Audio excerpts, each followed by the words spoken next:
Hello and welcome back to the channel. So I am bringing you guys this story really just to highlight why some of us are of the view that Nigeria will always struggle to progress.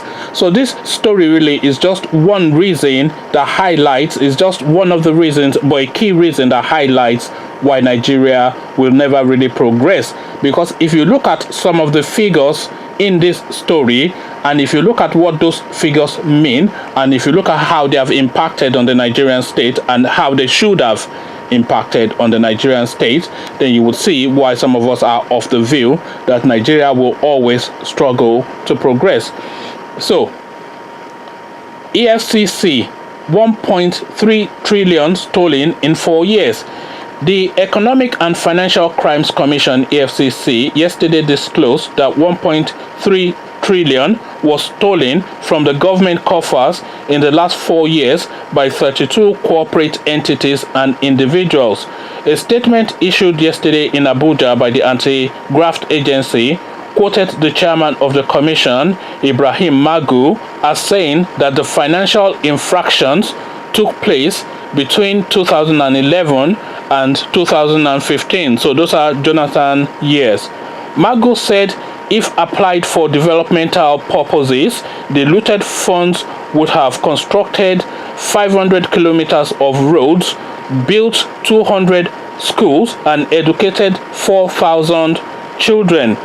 Magu, who did not mention the entities and individuals, spoke at the opening ceremony of the 2009 first batch conversion training program to procurement cadre for federal parastatals and agencies organized by the Bureau of Public Procurement in Lagos. 1/3 of this money, using World Bank rates and cost, could have comfortably been used to construct well over 500 kilometers of roads, built close to 200 schools, educated about 4,000 children from primary to tertiary level at 25 million per child, built 2,000 units of 2-bedroom houses across the country, and do even more. The cost of this grand theft, therefore, is that these roads, schools, and houses will never be built, and these children will never have access to quality education because a few rapacious individuals had cornered for themselves what would have helped secure the lives of the future generations, thereby depriving them of quality education and healthcare, amongst other things, he posited. He stated that the poor state of procurement process in Nigeria was one of the major reasons why corruption has continued to thrive in government agencies and parastatals. The EFCC boss further noted that the training organized by the BPP was aimed at giving the participants the tools, knowledge, and understanding they would need to carry out their duties in their respective places of primary assignment in an effective and transparent manner. He went on to say a lot more, but it is really those figures that I wanted us to focus on. What he said, the 1.3 trillion. And then he went on to match those figures to the infrastructure that they could have paid for, but they are not now paying for because those figures, because those numbers, because those monies has been stolen. So really, this is really at the heart of the problem of Nigeria, because Nigeria, you have to remember, is a third world country.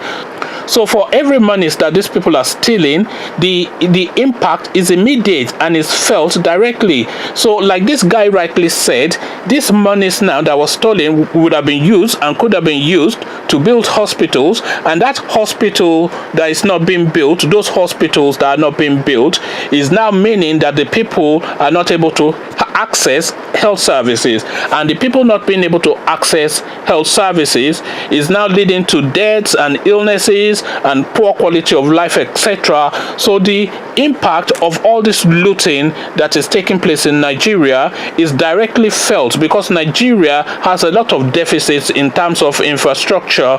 So the monies that is stolen, that is not then being used for these infrastructures, is being directly felt by the people. So the impact is immediate and direct. And this is the point. And this is the point that a lot of us have been trying to make and have been making for a very long time. So I dismiss the person that is saying this Magu, because he is also a corrupt man, because the Senate refused to confirm him because he has allegations of corruption sitting on the president's desk in his name. I remember the DSS also has a report on this same guy that is now quoting us morality. So we can dismiss him, but we cannot dismiss the message, because there's truth in that message.